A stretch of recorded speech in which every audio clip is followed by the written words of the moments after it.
Voici le jour que le Seigneur a fait, qu'il soit pour nous un motif d'allégresse et de joie. Bonjour et bienvenue au culte de l'Église des Nations de Gatineau. Je m'appelle Chantal et puis je suis bien contente que vous soyez parmi nous. Alors, avant de commencer avec le culte, la louange et l'adoration que va diriger notre sœur Olivia, j'aimerais commencer par une prière pour inviter le Seigneur, l'Esprit Saint, parmi nous et préparer nos cœurs. Sois le bienvenu au Saint-Esprit, remplis ce lieu et sature l'atmosphère. Ta gloire est le désir de notre cœur. Remplis-nous de toi, de ta présence, Seigneur.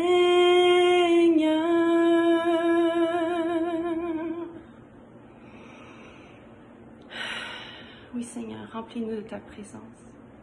Esprit Saint, remplis nos cœurs.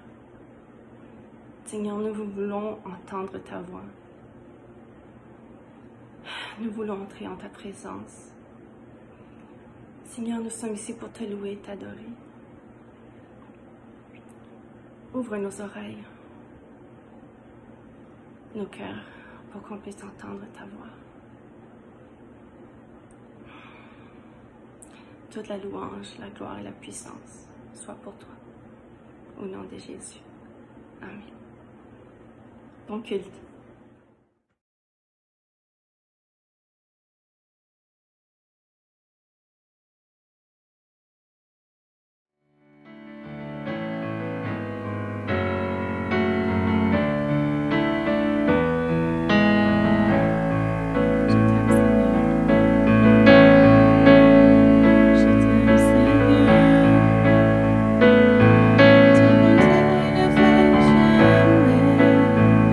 To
Merci beaucoup, Olivia, pour ce temps de louange et d'adoration.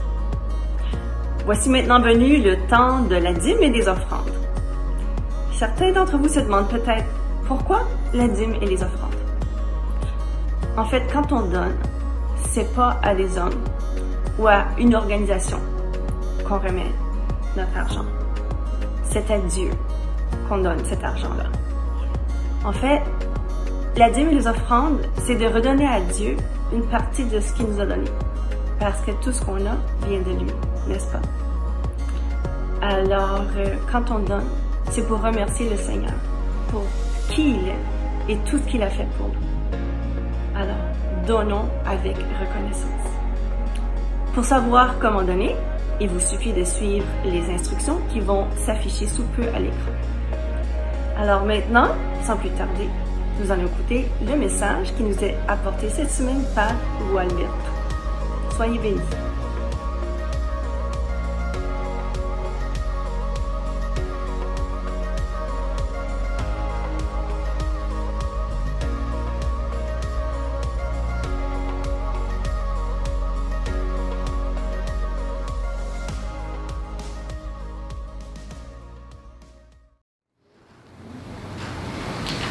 Bonjour Église, quel plaisir de pouvoir vous adresser la parole aujourd'hui. Sylvie et les enfants vous envoient des salutations chaleureuses à chacun de vous dans vos foyers.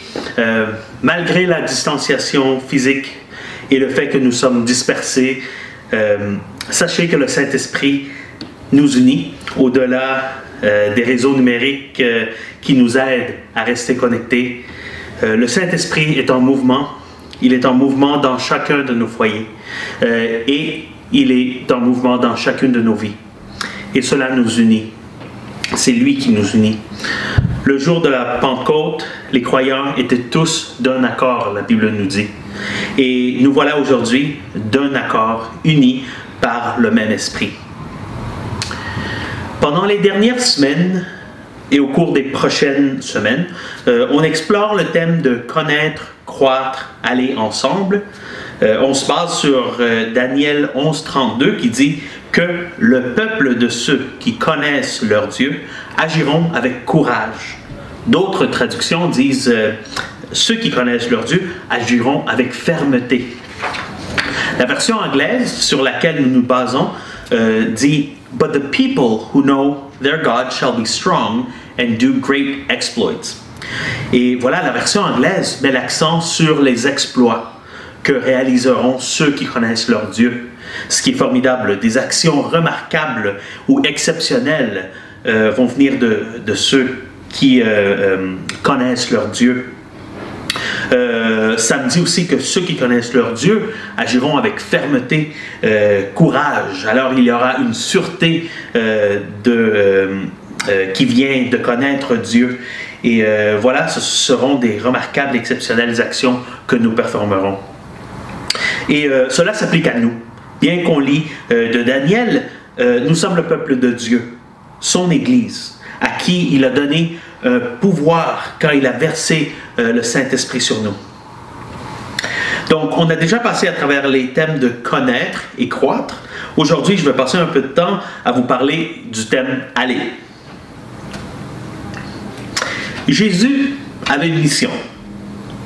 Et c'était le Père qui lui avait confié cette mission.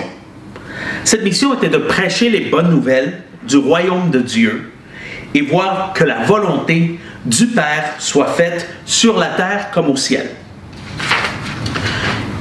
Jésus n'était pas seul dans sa mission. Comme on voit, il avait été envoyé par le Père. Et il agissait selon la volonté du Père, comme nous dit Jean 5,19. En plus, il était rempli et guidé par le Saint-Esprit. Ce qu'on peut voir dans Luc 4,1, quand Jésus, rempli du Saint-Esprit, s'en va au désert, mais il n'est pas seul, il est rempli du Saint-Esprit. C'est ça. Alors, il n'était pas seul dans sa mission. En plus, il invitait tous à le suivre. À ses disciples, par exemple. On voit comment il les a choisis Et à chaque fois, il avait une invitation. Suis-moi, suivez-moi. Et le but, c'est vraiment qu'eux aussi, ils puissent participer dans la mission que le Père lui avait confiée. C'est ça. Donc, sa mission, on voit que ça continue au-delà de la croix. Après sa résurrection, nous voyons que Jésus continue à donner des instructions. Il dit aux autres, allez, dites aux autres que j'ai ressuscité. Il le dit aux femmes qui sont allées le chercher juste après sa mort et résurrection. Et c'est ça. Donc, sa mission continue. Nous voyons aussi que certains ne l'ont pas suivi. Donc, quand Jésus fait une invitation, il y en a qui ont décidé que non, ce n'est pas pour moi, mais quand même, on voit que Jésus est en mission. Il a il y a des actes exceptionnels qui le suivent là où il va. Il agissait fermement et sûreté conformément avec la volonté du Père. On voit aussi que dans certaines occasions, Jésus réunissait ses disciples. Il les envoyait 2 par 2 dans les villages et pour qu'eux aussi, ils participent dans sa mission, en guérissant les malades et en disant aux gens, le royaume de Dieu est proche de vous. C'est ce qui arrive dans Luc 19. Et voilà, c'est dans cette optique que je voudrais vous parler aujourd'hui du thème « Allez ». Je voudrais couvrir 3 points par rapport à la mission de Jésus, pour en tirer un modèle qui pourra nous aider à participer dans sa mission nous aussi. Le premier point, c'est annoncer la bonne nouvelle. Comme je vous l'ai dit tantôt, et comme on le peut voir dans les évangiles, Jésus voyageait de ville en ville pour annoncer le salut, le pardon des péchés et la vie éternelle pour tous ceux qui croient en lui. Le deuxième point, c'est que Jésus agissait. Partout où il allait, il montrait sa compassion, il montrait sa bonté, son amour et son pouvoir. Il imposait ses mains sur les malades pour les guérir. Il comblait des besoins matériaux. Donc, par exemple, quand les gens avaient faim, quand les foules venaient vers lui et ils avaient faim, il multipliait des pains et des poissons pour les nourrir. Il comblait aussi des besoins spirituels. Il bénissait ceux qui avaient faim et soif de justice. Et il donnait à boire à ceux qui avaient soif du Saint-Esprit. Le troisième point, c'est qu'il formait des disciples pour qu'ils suivent son exemple et pour qu'ils enseignent ce qu'il enseignait lui aussi. Dans Luc 10:3, Jésus dit à ses disciples, « Allez, je vous envoie. Guérissez les malades qui s'y trouveront et dites aux gens, le royaume de Dieu est proche de vous, tout comme lui. » Alors, étant donné que nous, on est disciples de Jésus, regardons maintenant ces points à propos de sa mission en plus de détails pour mieux comprendre notre cheminement avec lui. Bon, le premier point. Revenons au premier point maintenant, en plus de détails. Numéro 1, annoncer les bonnes nouvelles à tous. Jésus dit dans Luc 17, 20, 21, « Le royaume de Dieu ne vient pas de façon spectaculaire. On ne dira pas, voyez, il est ici ou bien il est là, car sachez, le royaume de Dieu est au milieu de vous. » Dans ce texte, Jésus parle aux pharisiens. Ils cherchaient une manifestation du royaume de Dieu, mais ils ne voyaient pas, c'est-à-dire il manquait que Jésus était déjà parmi eux. Il était devant eux, s'annonçant comme sauveur du monde, s'annonçant comme la bonne nouvelle, mais ils l'ont manqué. On voit qu'au centre du message de bonne nouvelle se trouve Jésus lui-même. Son message était clair. Recevez-moi et recevez la vie éternelle. C'est lui la bonne nouvelle. qui est encore une bonne nouvelle, c'est qu'il est encore parmi nous. Et le Saint-Esprit lui rend témoignage. Jean 15, 26 nous dit: je ne vous laisse pas seul. C'est Jésus qui parle. Il dit à ses disciples: je ne vous laisse pas seul. Je m'en vais pour que je puisse envoyer mon Saint-Esprit. Recevez le Saint-Esprit, c'est ce qu'il dit, et je vivrai en vous. Je vivrai en vous. C'est ce qu'il nous dit en résumé. De plus, il nous disait: il faut que je parte pour que je puisse vous envoyer le Saint-Esprit. Alors vous ne serez pas seuls.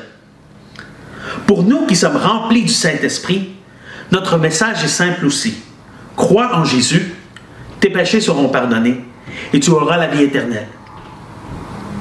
Le fameux verset Jean 3, 16, 17 dit: car Dieu a tant aimé le monde qu'il a donné son Fils unique, Jésus, pour que tous ceux qui croient en lui aient la vie éternelle. Dieu n'a pas envoyé son Fils dans le monde pour condamner le monde, mais pour sauver le monde par lui, par lui-même. Jésus lui-même est la bonne nouvelle. Et je trouve que parfois, on risque de compliquer le message. Et là, je me parle à moi-même aussi. Quand on prêche la parole de Dieu, quand on prêche la bonne nouvelle, des fois, on peut commencer à penser à tout ce que la Bible a à dire quand on partage l'Évangile avec quelqu'un. On se fixe sur les miracles, on essaie de voir comment cette personne réagirait si on dévoilait tout l'Évangile. Et vraiment, tout ceci est bon et s'accorde avec la volonté du Père. De voir son royaume établi dans la terre et de faire connaître l'amour du Père à travers son Fils. Alors, tous les miracles sont très bons et s'accordent. Et vouloir que quelqu'un connaisse tous les mystères dévoilés qui se trouvent dans la Bible, tout cela est bon. Mais le message clé, notre message clé en tant que disciple de Jésus, c'est de prêcher Jésus lui-même.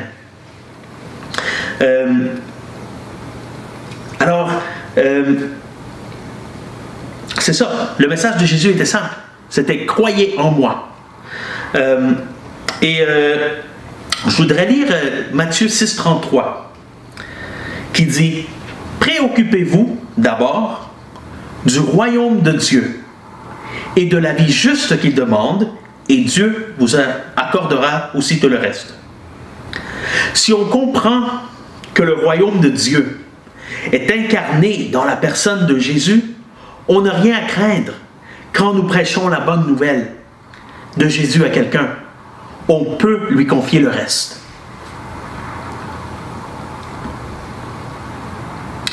Le deuxième point que je vais aborder, c'est celui d'agir. Comme on a vu au début, c'est ceux qui connaissent leur Dieu agiront avec fermeté, ils agiront avec courage, ils agiront et accomplir des exploits. Bon, agir. Lisons Jean 14, 12. Jésus dit: « Vraiment, je vous l'assure, celui qui croit en moi accomplira les œuvres que je fais. Il en fera même de plus grandes, parce que je vais auprès du Père. » Jésus ne parlait pas de bonnes nouvelles sans démontrer de façon concrète l'ampleur de ces bonnes nouvelles. Quand les gens avaient besoin d'être guéris, il comblait leurs besoins. Qu'il s'agisse de santé physique, qu'il s'agisse de santé mentale, qu'il s'agisse de santé spirituelle, tout était et continue à être sous son autorité.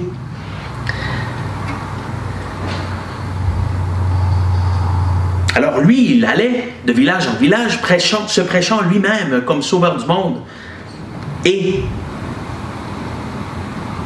il démontrait l'ampleur de cette bonne nouvelle en guérissant les malades, en imposant ses mains.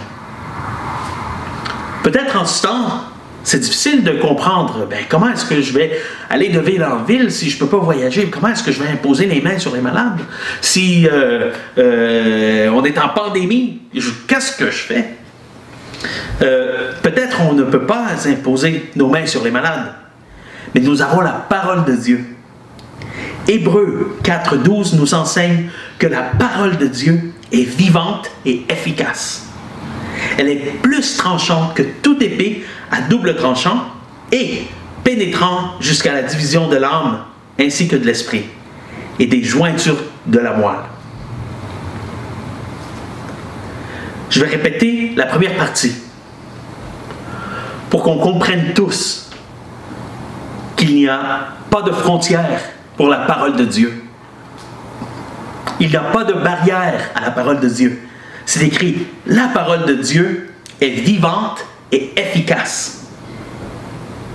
Cela veut dire que peu importe si on peut imposer des mains sur les gens ou non, peu importe qu'on puisse voyager ou non, peu importe les circonstances, la parole de Dieu est vivante et efficace. Et nous avons la parole de Dieu en nous. Avec le Saint-Esprit en nous, nous avons ce pouvoir de pouvoir parler aux circonstances, de pouvoir déclarer aux circonstances, de pouvoir guérir comme Jésus a fait avec le centurion qui a demandé à Jésus de guérir son serviteur qui était malade. Ce centurion a dit, dis seulement un mot et mon jeune serviteur sera guéri.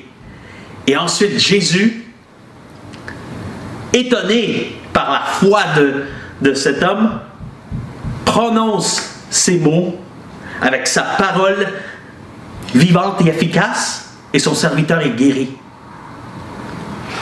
Et voilà notre exemple à suivre. Voilà comment on agit avec fermeté, avec courage, avec sûreté, que n'importe ce qu'on demande au Père, au nom de Jésus, pour établir son royaume sur terre, pour établir sa volonté sur terre, tout comme elle est établie dans le ciel. Voilà comment on agit avec fermeté. Voilà comment nous agissons avec sûreté dans la parole de Dieu vivante et efficace.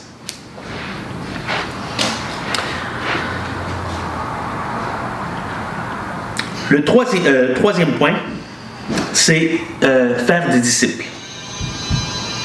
Ceci nous mène au point que j'ai fait tout à l'heure, que comme Jésus, on n'est pas seul dans notre parcours. On n'est pas seul dans la mission de Jésus, celle qu'il a commencée. Jésus nous incite à prêcher les bonnes nouvelles à toutes les nations. Il nous incite à chacun de nous à prêcher Jésus et avoir des exploits partout où on va, parce que nous avons cette parole de Dieu vivante et efficace dans nous. On n'est pas seul. Chacun de nous peut prêcher la parole et voir le royaume de Dieu établi. Jusqu'à temps qu'on soit tous autour du royaume, dans le royaume de Dieu, on soit tous autour de Dieu et Jésus au centre, toutes les nations, en toute langue, le louant. Matthieu 28, 19 dit, « Allez donc auprès des gens de tous les peuples et faites d'eux mes disciples. Baptisez-les au nom du Père, du Fils et de l'Esprit Saint, et enseignez-leur à pratiquer tout ce que je vous ai commandé. Et sachez-le, je suis avec vous tous les jours jusqu'à la fin du monde. » Peut-être, il y a des fois qu'on n'est pas, on ne se sent pas qu'on est réunis en prêchant la parole, mais Jésus lui-même dit, « Je suis avec vous tous les jours jusqu'à la fin du monde. » Il est avec nous. On n'est pas seul. On prend courage, on agit avec fermeté, sachant que Jésus est avec nous partout où on va et partout où on déclare sa parole vivante et efficace. Pour voir ensuite des exploits.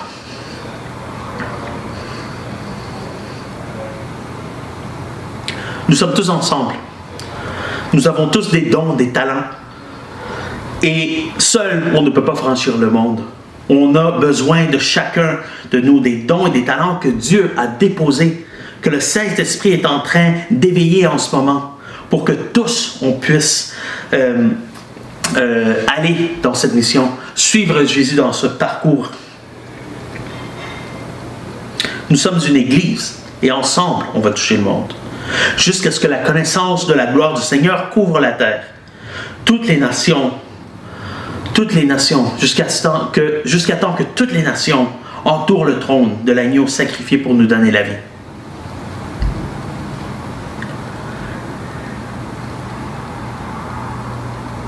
L'important dans notre mission, c'est d'apprendre à mieux connaître le Seigneur.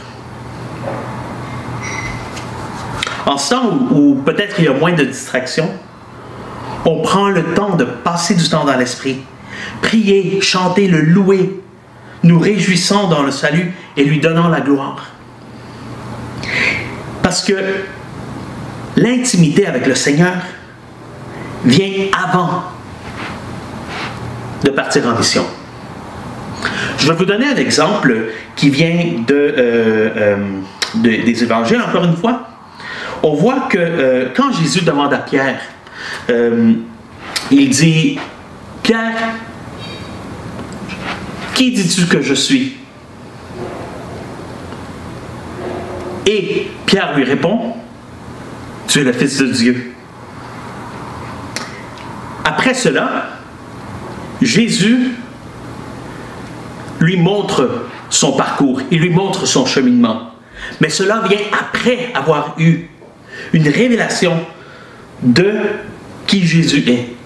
C'est après ce moment intime où en lui, Pierre démontre avec ses mots qu'il connaît Jésus tellement, de façon tellement intime qu'il peut déclarer avec fermeté qu'il est le Fils de Dieu.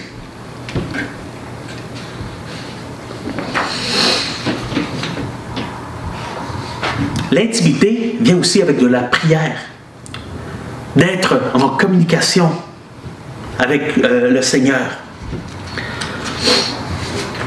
La Bible nous dit, priez sans cesse, priez sans cesse. Ça veut dire être en communication constante avec le Seigneur, en le laissant connaître nos forces, nos forces, nos faiblesses. C'est en le laissant partager avec lui nos joies, partager avec lui nos craintes. Mais bon, c'est ça, c'est de l'intimité que vient cette mission. Et écoutez, je ne veux pas qu'on dise, qu'on pense peut-être qu'il faut atteindre un certain niveau d'intimité avec Jésus pour qu'il puisse ensuite nous dévoiler ses plans. Non, c'est pas ça.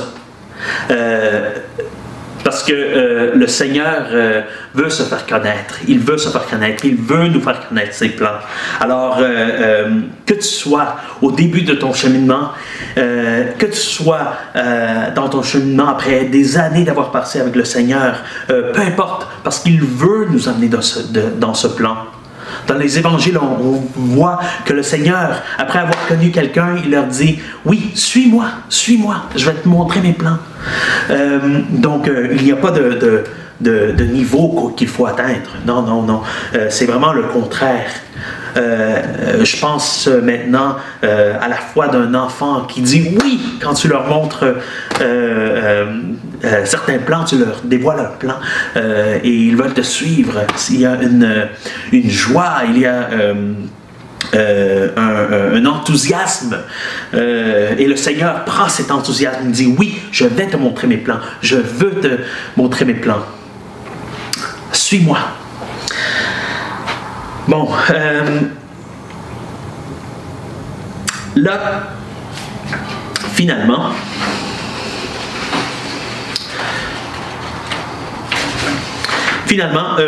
je vous laisse avec ceci, où, on va voir. Jésus dit, car Jean a baptisé dans l'eau, mais vous, c'est dans le Saint-Esprit que vous serez baptisés, dans un peu de jours. Comme ils étaient réunis autour de lui, ils lui demandèrent, excusez-moi, c'est en Acte 1, 4 à 8. Je vais le reprendre. Or, un jour qu'il prenait un repas avec eux, il leur recommanda de ne pas quitter Jérusalem, mais d'y attendre que son Père leur accorde le don qu'il leur avait promis. C'est le don que je vous ai annoncé, leur dit-il. Car Jean vous a baptisé dans l'eau, mais vous, c'est dans le Saint-Esprit que vous serez baptisés dans un peu de jours. Comme ils étaient réunis autour de lui, ils lui demandèrent, Seigneur, est-ce à ce moment-là que tu rendras le royaume à Israël? Il leur répondit, il ne vous appartient pas de connaître le temps et le moment que le Père a fixé dans sa propre autorité. Mais le Saint-Esprit descendra sur vous. Vous recevrez sa puissance et vous serez témoins à Jérusalem. Vous serez mes témoins à Jérusalem, dans toute la Judée et la Samarie et jusqu'au bout du monde. Alors, encore une fois, on voit que Jésus, avec ses disciples, après sa résurrection, il les amène dans une intimité. Il leur dit, attendez. Attendez que le Saint-Esprit descende et ensuite, vous serez mes témoins. Et voilà, il leur dit la mission qui vient après avoir cette intimité avec le Saint-Esprit.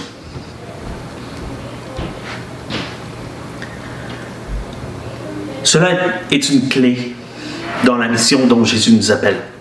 C'est d'être rempli du Saint-Esprit. C'est le point de départ où nous prions au Seigneur, où nous prions au Seigneur constamment, où nous le louons, où nous remplissons, nous chantons des louanges, nous nous réjouissons dans le salut, nous prions dans l'Esprit. C'est le point de départ, et de là vient notre mission. Alors finalement, je vais vous laisser avec ça,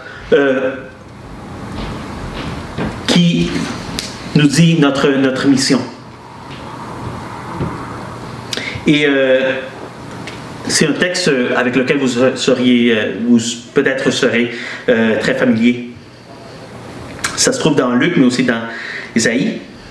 C'est le Seigneur Dieu me remplit de son esprit, car il m'a consacré et m'a donné pour mission d'apporter aux pauvres une bonne nouvelle et de prendre soin des désespérés, de proclamer aux déportés qu'ils seront libres désormais et de dire aux prisonniers que leurs chaînes vont tomber, d'annoncer l'année où le Seigneur montrera sa faveur à son peuple, le jour où notre Dieu prendra sa revanche sur ses ennemis, d'apporter un réconfort à ceux qui sont en deuil.